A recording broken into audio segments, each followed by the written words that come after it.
there was another movie that came out last week, aside from Hellboy.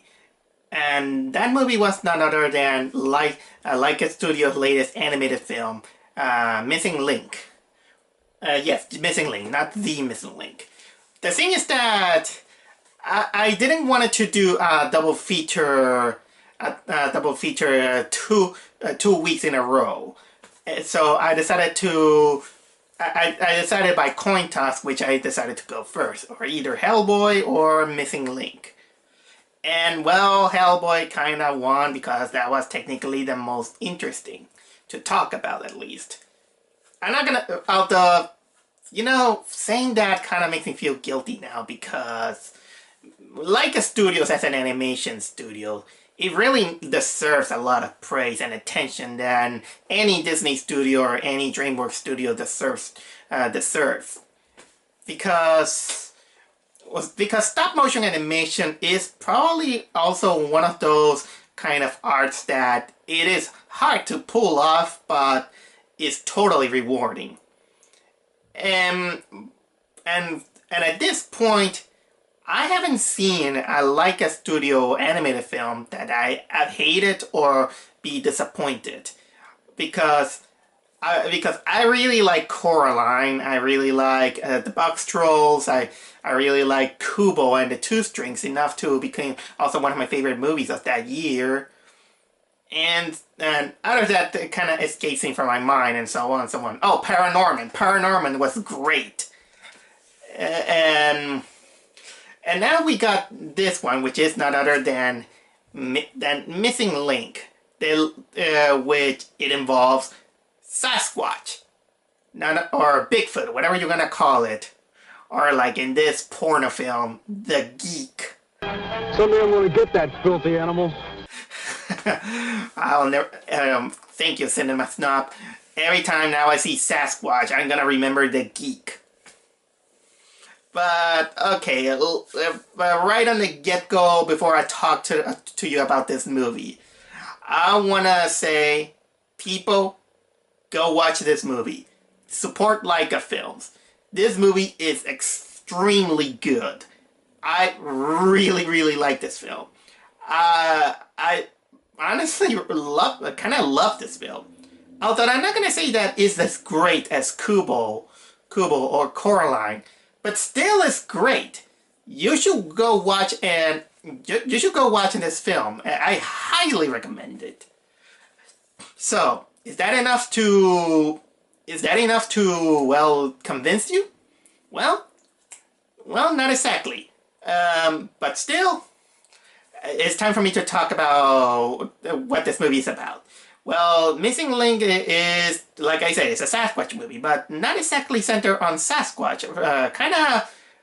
Our main protagonist of this film is this British guy from kind of like the 15th century England. The guy is called Lionel Frost. He's voiced by Hugh Jackman, and he's this explorer who he wants to reach it out big and find out the creature like Loch Ness Monster and everything. He just wants to prove it impossible. Of course, that beside his kind of like his pompous gentleman persona and all this stuff, he's a little bit too reckless, and he technically doesn't treat well to his helpers. So much that the helpers, they just kind of leave, and he's technically alone in the world. And all this he do it because he wants to belong to kind of like this gentleman society. A society of kind of explorers. Like this kind of typical cartoon character with a lot of British gentlemen. They have their own room with lots of trophies, and they're like, we are the highest people in the aristocracy. People like that,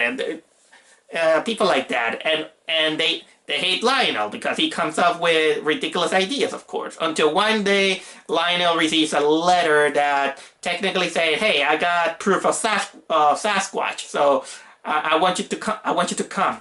So Lionel makes a bet with the head head of the Gentlemen's Club by saying that, okay, I finally think I have proof of Sasquatch. If I'm gonna bring it here, we're gonna find the missing link of humanity.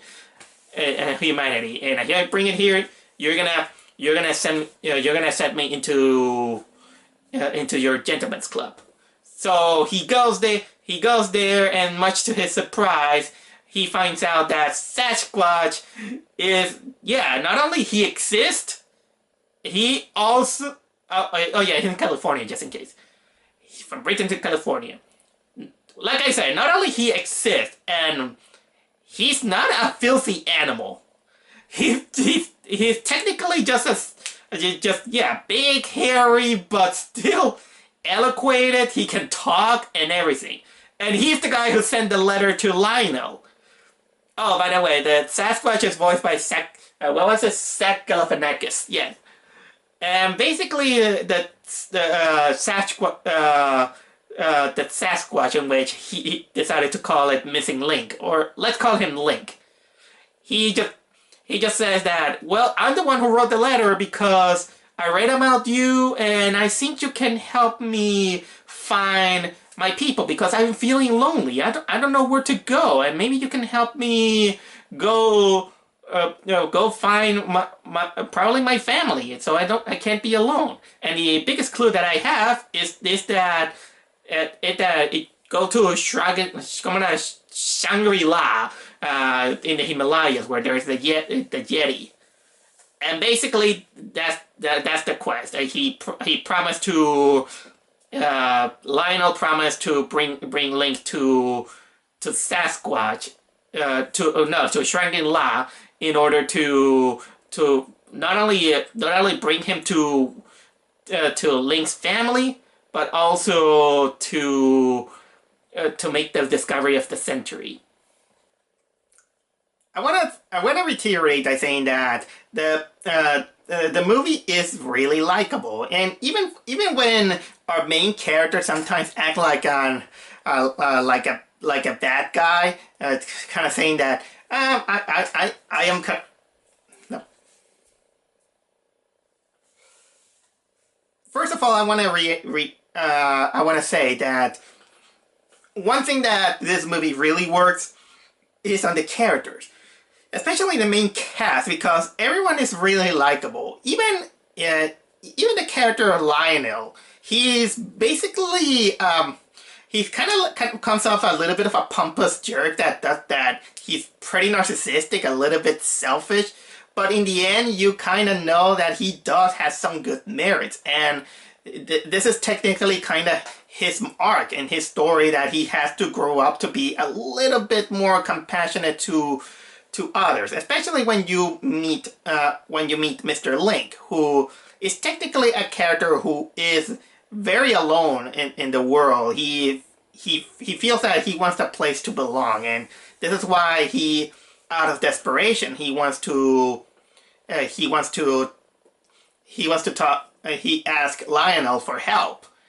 And it's funny, and you also feel kind of interested that for kind of like a primitive being, he's very gentlemanish and sometimes also very sophisticated in a way.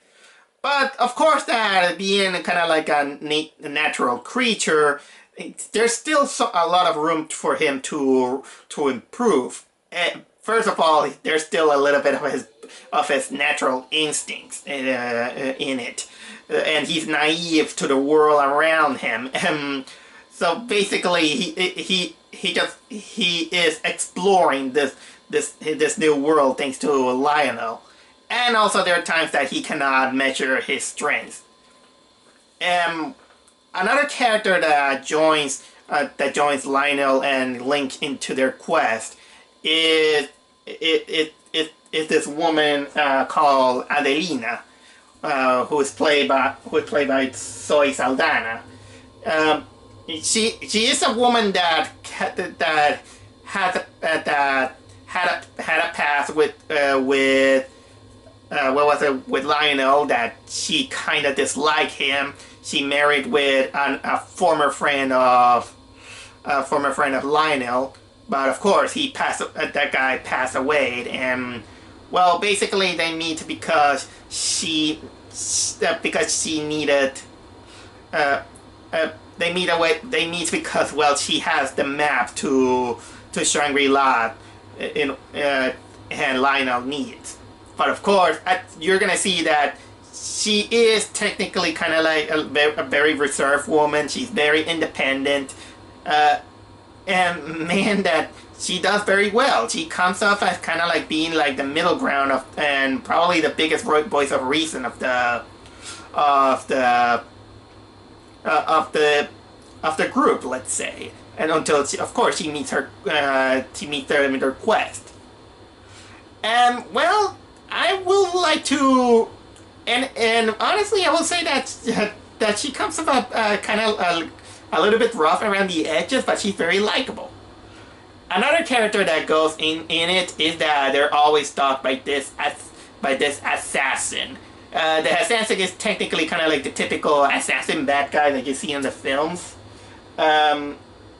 And also, I think he was voiced Timothy Olyphant. It was his voice. And the head gentleman, who is really, really slimy in the most aristocratic way. He's played by Matt Lucas. And gotta admit, again, the villains are probably cartoonish, but I can buy it in this universe. I can buy it. And well, continuing on, the voice acting again is really top notch. I will skip the animation part because I always stated in many of my animated movie reviews is that it's pretty much no surprise at this moment that we have to say that, oh, the animation is great, no matter in which shitty movie you're gonna go with. For example, like, remember that I say that Wonder Park may be a pretty bad movie, but still you can't deny that the animation is in places good in a way. So this is kind of like a no surprise. But I think that this mostly applies when it's about computer animation, because the majority of the Laika films are stop motion, it's practical effects.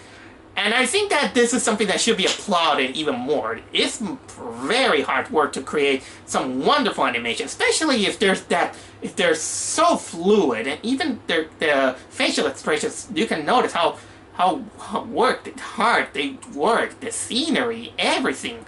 It's beautiful, and the CGI is only left for some details in the background or when they need to. So please support these kind of films.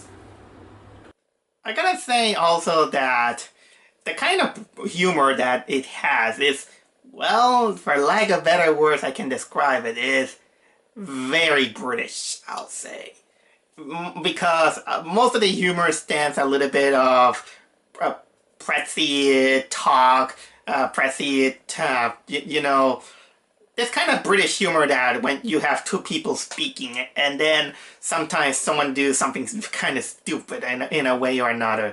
Still, the gags work. I don't think that there was so much of a solitary joke. If you're kind of used to this kind of humor, you might not gonna get it. But I just came out from watching the whole Blackadder series, so now I got used to it. And well, what else I can say? Another thing that I want to nitpick is that without spoiling anything, there is something that happened on the climax that, in a way, is very minor. But I'm not gonna say what it is. But the only clue that I will tell you is that it may nag you that it kind of breaks a little bit of the law of physics. That's all I will say. And like I said, the storytelling might come a little bit predictable. But that one, I will say that this is not exactly a fault of the movie. It's kind of fault of anyone who loves movies and when you watch a lot of movies, you know where it's going. Although, to the movie's credit, it has a little bit of a twist. And that twist has to, what I like is that it melts with the whole story arc of all the characters. And that brings a little bit the thematic of the movie. The biggest thing about this movie is usually about finding a place you belong, finding a place where you want to be, where and what's important. Which it kind of feels a lot of in contrast with our two of our main leads, which is none other than Mr. Link and of course Lionel. Lionel loves exploring, loves all these historical things, and those mysteries of the Sasquatch, the Loch Ness, and everything. But he kind of didn't do it much for the thrill or anything. He just wants to be recognized by the Gentlemen's Club, in which, despite anything, the Gentlemen's Club technically hates his guts so much that the head of the Gentlemen's Club even hires an assassin to not let this happen. And this is mostly because, well, I'll get to that villain later, because I have to, I have to say that the whole arc of Lionel also puts in contrast with Mr. Link, who despite his little knowledge that he learned by self-experience and everything, he just wants to. He just feels lonely. He doesn't. He's kind of tired of being stuck in California, and he just wants to. And since he says that he's the last of the species, he just want to go back to. He just want to go to the Himalayas so he can find clue that there's probably his cousins, his family are there. So they kind of. So in that way, he can defeat his lonesomeness.